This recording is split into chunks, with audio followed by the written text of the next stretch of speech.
लेखा को उसके रूम में छोड़ने के लिए जा रहा था। उसी वक्त आयशा भी अपने घर की खिड़की पर खड़ी हुई थी। तभी राहुल की बाइक की आवाज सुनकर उसे ऐसा महसूस हुआ जैसे वो राहुल ही है। लेकिन मैग्नेट मैन ने उससे आकर कहा कि उसकी याद में वो उसे हर जगह दिखाई देने लगा है, जिससे आयशा को भी लगा कि शायद वो उसका भ्रम ही होगा। कुछ ही देर में राहुल लेखा को उसके रूम लेकर पहुंच गया था। लेखा ने बाइक से उतरकर कहा, अंदर आओ ना, मेरा रूम नहीं देखोगी? ये पहली बार था जब लेखा किसी को अपने रूम में लेकर जा रही थी। नहीं तो इससे पहले उसने करण तक को अपने रूम में नहीं घुसने दिया था।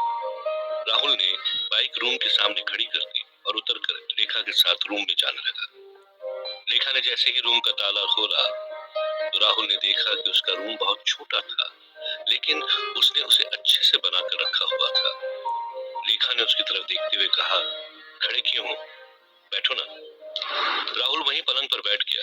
लेखा ने धीमे से कहा, इस रूम की इतनी अच्छी हालत करण की वजह से है, नहीं तो इससे पहले तो ये एक खंडर था। राहुल ने लेखा की तरफ देखकर थोड़ी इमोशनल आवाज में कहा, लेखा, तुम्हारे साथ जो कुछ भी हुआ उसका जिम्मेदार मैं हूँ। हो सके तो मुझे माफ कर देना। मुझे पता नहीं था कि तुम यहाँ पर रहकर किस तरह से सरवाइव कर रही हो। लेखा ने राहुल के बाजू में बैठकर अपने दोनों हाथों को राहुल के गालों पर रखकर कहा, नहीं राहुल, इसमें तुम्हारी कोई गलती नहीं। वक्त का खेल ही कुछ ऐसा था जिसमें हमें अलग होना पड़ा। राहुल ने लेखा की इस बात का कोई जवाब नहीं दिया। वो बस अपनी प्यार भरी निगाहों से लेखा को देखे जा रहा है। लेखा भी राहुल को ही देख रही थी।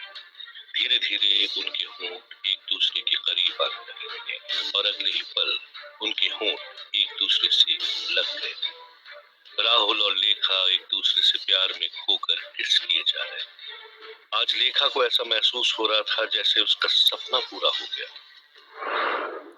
राहुल लेखा को किस करते जा रहा था, तभी उसके फोन की रिंग बजी और उसका ध्यान टूटा।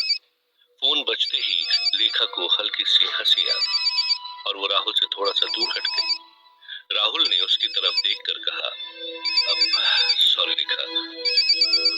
लेखा ने धीमे से कहा, कोई बात नहीं, फोन उठा लो। राहुल ने अपनी जेब से फोन निकाला तो देखा कि उसकी माँ का फोन आ रहा था। राहुल ने फोन उठाया ही था कि दूसरी तरफ से उसकी माँ ने कहा, कहाँ है बेटा, कब से तेरा इंतजार कर रही हूँ, जल्दी आजा वरना फिर से पूरा खाना ठंडा हो जाए। राहुल ने धीमे से कहा, हाँ माँ, बस मैं आ ही रहा हूँ, आधे घंटे में पहुंचू। वैसे भी आज तुमसे कुछ जरूरी बात करनी। चल ठीक है, जल्दी आ। ये बोलकर उसकी माँ ने कॉल काट दिया। जैसे ही फोन कट हुआ, लेखा ने राहुल से कहा, माँ को बहुत फिक्र रहती है ना तुम्हारी? राहुल ने उसकी तरफ देखकर कहा, हाँ, जब तुम और आयशा मुझसे दूर हो गई थी तो मुझे लगा मेरी जिंदगी खराब हो गई है। मैं दिन रात शराब के नशे में डूबा रहता था। उस वक्त मेरी माँ ने काफी तकलीफ में देखा है मुझे, इसलिए हर वक्त फोन करके पूछती रहती है। लेखा ने राहुल का हाथ पकड़कर कहा, लेकिन अब मैं हूं ना तुम्हारे साथ, कभी भी तुम्हें छोड़कर नहीं जाऊंगा। लेखा के इतना बोलते ही राहुल उसके गले लग गया। लेखा ने राहुल को समझाते हुए कहा, अब जाओ, माँ घर में राह देख रही है, नहीं तो वो परेशान हो जाएगी। राहुल लेखा से अलग होकर बेड से उठकर खड़ा हो गया। उसने गहरी सांस लेकर कहा, कल माँ से बात करके आता हूँ, घर चलने के लिए तैयार रहना। लेखा ने हल्का सा मुस्कुराकर कहा, मैं तो कब से तैयार हूँ, ठीक है चलता हूँ। ये बोलकर राहुल लेखा के घर से निकल गया। राहुल के जाते ही लेखा ने अपने रूम का दरवाजा लगा लिया। आज लेखा की खुशी का ठिकाना नहीं था। वो खुशी से जाकर बिस्तर पर लेट गई। वो अपने पुराने दिन याद कर रही थी जब वो और राहुल एक दूसरे के करीब आए थे। आज भी जो किस उसके और राहुल के बीच में हुआ, उससे लेखा को बहुत अच्छा महसूस हो रहा था। अब उसे इंतजार था तो उस दिन का जब वो राहुल के साथ एक ही घर में एक छत के नीचे रहेगी। जहां एक तरफ लेखा राहुल से मिलने की खुशी मना रही थी, उसी वक्त आयशा अपने घर में राहुल की यादों में बेचैन हो रही थी। आज उसके पास ड्रग्स भी नहीं थे कि ड्रग्स लेकर वो अपने अंदर की बेचैनी को शांत कर सके। उसके दोनों साथी सो चुके थे। वो अकेले दूसरे कमरे में बेड पर लेटी हुई करवटें बदल रही थी। उसे ऐसा लग रहा था कि काश आज राहुल उसे एक बार मिल जाता, लेकिन ऐसा नहीं होने वाला था। वो उठकर बैठ गई। उसे समझ में नहीं आ रहा था कि वो क्या करे। उसने अपने सिरहाने पर रखा हुआ सिगरेट का पैकेट उठाया तो देखा उसमें सिगरेट भी खत्म हो चुकी थी। आयशा से रहा नहीं जा रहा था। वो अपने बेड से उठकर खड़ी हुई और घर से बाहर निकली ताकि कोई छोटी सी दुकान खुली हो तो उसे सिगरेट मिल जाए। वो अपनी मोबाइल की फ्लैशलाइट जलाकर अंधेरे रास्ते से चली जा रही थी, लेकिन उसे उस एरिया की कोई भी दुकान खुली हुई नहीं दिख रही थी। आयशा चलकर काफी दूर पहुंच चुकी थी। उसे एक भी दुकान खुली नहीं मिली। उसने सोचा, लगता है आज पूरी रात ऐसे ही निकालनी पड़ेगी। तभी उसे पीछे से किसी की भारी आवाज सुनाई। राहुल के बारे में सोचती हुई यहाँ पर खड़ी हूँ। ये सुनते ही आयशा चौंक गई कि ये कौन हो सकता है। उस वक्त आयशा जहाँ पर खड़ी हुई थी उस रास्ते की स्ट्रीट लाइट जल रही थी। आयशा ने सतर्क होकर पीछे मुड़कर देखा तो वो एकदम से चौंक गई। उसने हैरानी से कहा, राहिल, तुम यहाँ पर? राहिल ने मुस्कुराकर कहा, हाँ मैं। तुमने सोचा नहीं होगा ना कि मैं तुम्हें यहाँ पर मिल जाऊंगा। आयशा ने सर पर हाथ फेरते हुए कहा, सच में एक्सपेक्ट नहीं किया था। वैसे तुम्हें देखकर बहुत खुशी हुई मुझे। राहिल ने गहरी आवाज में कहा, मुझे भी। तभी आयशा ने कुछ सोच कर कहा, लेकिन तुम्हें मेरा पता कैसे चला? तुम कब से मेरा पीछा कर रहे हो? राहिल ने गहरी सांस लेते हुए कहा, तुम्हें शाम को सिटी मॉल से निकलते हुए देखा। मैंने तुम्हें आवाज भी लगाई थी, तुमने सुना ही नहीं। वहां से ऑटो में बैठकर निकल गई। फिर मैंने तुम्हारा पीछा किया तो तुम्हें उस सुनसान घर में घुसते हुए देखा। मैं तुम्हारे पास आने ही वाला था, मुझे एक जरूरी काम आ गया। फिर मुझे वहां पर जाना पड़ा। अभी घर लौट ही रहा था, तुम्हें यहाँ पर देख लिया। आयशा ने उसकी तरफ देखकर कहा, तुम आज भी मुझे अच्छी तरह से समझते हो, इसलिए समझ गए कि मैं राहुल के बारे में ही सोचकर यहाँ खोल रही थी। लेकिन आयशा को पता नहीं था कि वो तो उसकी शक्तियों के असर से आयशा को ढूंढता हुआ वहां पहुंचा था। राहिल पूरी तरह से उसकी शक्तियों के कंट्रोल में जा चुका था। उसने आयशा से कहा, अब यहीं पर खड़ा रखोगी मुझे या अपने घर लेकर भी चलोगी? आयशा को लग रहा था कि वो अभी भी उसका पुराना दोस्त राहिल ही है। उसने तुरंत कहा, अरे बिल्कुल दिखाऊंगी और अपने साथियों से भी मिलवाऊंगी। आओ चलो मेरे साथ। आयशा और राहिल एक साथ वहां से आयशा के घर की तरफ जाने लगे। उसी वक्त राहुल अपने घर पहुंचा। वो भी आज बहुत खुश था।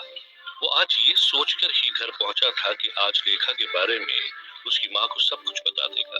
उसने घर की डोरबेल बजाई तो उसकी माँ ने अंदर से दरवाजा खोला तो राहुल ने देखा कि उसकी माँ की नींद लग गई थी। उसने नींद से उठकर दरवाजा खोला था। राहुल घर के अंदर गया तो उसकी माँ ने अपनी आंख मलते हुए कहा, इतनी देर मत किया कर बेटा, मुझे फिक्र होने लगती है तेरी। राहुल ने माँ के गले लगकर कहा, इतनी फिक्र मत किया करो माँ, तुम्हें छोड़कर कहीं नहीं जाने वाला। राहुल ने सोचा कि अभी उसकी माँ नींद में है तो वो सुबह फ्रेश मूड से लेखा की बात माँ को बता देगा। उसने माँ से कहा, ठीक है माँ, आप सो जाओ, मैं भी खाना खाकर सो जाऊं। ठीक है। ये बोलकर उसकी माँ कमरे में सोने चली गई। राहिल आयशा के साथ उसके घर पर बैठा हुआ था। वो दोनों बातें कर रहे थे। तभी राहिल ने उससे कहा, राहुल भी तो हम लोगों के साथ ही रहता है। हम लोग डेली वहीं पर मिलते जहाँ तुम लोगों का पुराना अड्डा था। आयशा ने मुस्कुराकर कहा, वो स्माइल कैफे? राहिल ने तुरंत कहा, हाँ सही पहचाना। आयशा ने थोड़ा सा उदास होकर कहा, वैसे राहुल कैसा है और क्या कर रहा है? राहिल ने गहरी सांस लेकर कहा, वो तो खुश है अपनी लाइफ में और वो तो एक लड़की से शादी भी करने वाला है। क्या नाम है उसका? हाँ, लेखा। जैसे ही आयशा ने इतना सुना वो हैरान रह गई। उसे यकीन नहीं हो रहा था कि राहुल ऐसा कुछ कर सकता है। आयशा ने चिल्लाकर कहा, नहीं, ऐसा नहीं हो सकता। आयशा के चिल्लाने से उसके दोनों साथियों की नींद खुल गई। वो तुरंत उठकर आयशा के पास पहुंचे तो उन्होंने देखा कि आयशा राहिल के साथ बैठी हुई थी। मैग्नेट मैन ने आयशा से पूछा, क्या हुआ आयशा, तुम चिल्लाई क्यों? और ये लड़का कौन है? आयशा ने धीमे से कहा, ये मेरा कॉलेज फ्रेंड है, राहिल।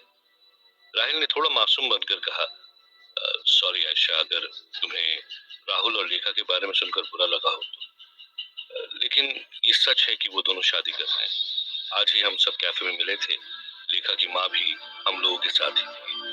राहुल और लेखा का नाम सुनते ही मैग्नेट मैन और ब्रेन मैन समझ गए कि आयशा क्यों चीखी थी। राहिल की शक्तियों ने अपना काम कर दिया था।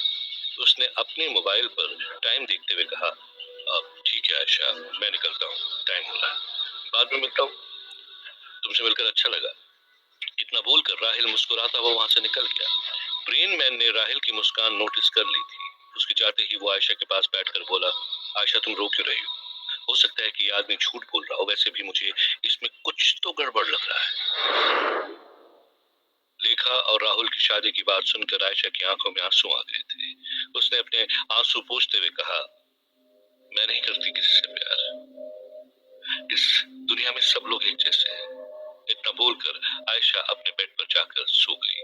गुस्से में आयशा ने मैग्नेट मैन और ब्रेन मैन के सामने ये तो बोल दिया था, लेकिन वो दोनों भी जानते थे कि आयशा को उन दोनों की शादी की बात सुनकर तकलीफ तो हुई थी।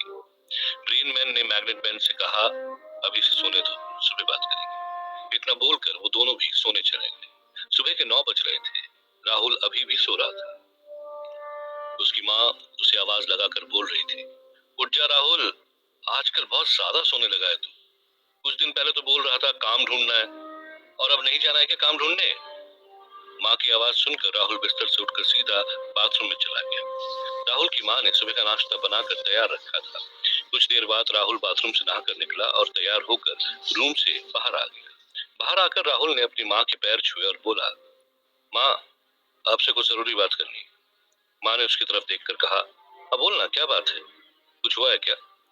राहुल ने माँ का हाथ पकड़कर उसे हॉल के सोफे में बिठाया और मुस्कुराकर बोला, माँ, मैं शादी करना चाहता हूँ। ये सुनकर उसकी माँ के चेहरे पर मुस्कान आ गई, लेकिन अगले ही पल उन्होंने थोड़ी हैरानी से पूछा, वैसे ये ख्याल अचानक तेरे दिल में कैसे आया, आयशा मिल गई क्या। राहुल ने धीमे से कहा, नहीं माँ, आयशा तो नहीं मिली और मैंने उसकी मिलने की उम्मीद भी छोड़ दी, लेकिन एक लड़की और है जो मुझसे बहुत प्यार करती है, लेखा। माँ ने उससे पूछा, ये तुझे कब मिली। माँ के इतना पूछते ही राहुल ने माँ को अपनी सारी कहानी बताई कि लेखा उसके लाइफ में कैसे आई और किस तरह से वो आयशा से अलग हुई। दोपहर के 12 बज चुके थे। 3 घंटे में राहुल ने अपनी माँ को सारी कहानी सुना दी थी। राहुल ने जो कुछ भी बताया था, उससे उसकी माँ को यकीन नहीं हो रहा था कि ऐसा कुछ आज की दुनिया में हो भी सकता है। उसके और आयशा के अलग होने की बात पर माँ की आंखें नम हो गई। उसकी माँ ने राहुल के सर पर हाथ फेर कर कहा, तूने इतना कुछ सहा और ये सब मुझे आज बताना। राहुल ने धीमे से कहा, मैं आपको परेशान नहीं करना चाहता। तुम बताओ, क्या तुम लेखा से मिलना चाहती हो। वो सच में बहुत अच्छी लड़की है, उसके साथ हम दोनों बहुत खुश रहेंगे। माँ ने राहुल की तरफ देखकर कहा, अगर उसके साथ शादी करने में तेरी खुशी है तो मैं भी बहुत खुश हूँ। माँ के इतना बोलते ही राहुल उसके गले लग गया। क्या आयशा को सच पता चलने के बाद लेखा और राहुल की शादी हो पाएगी।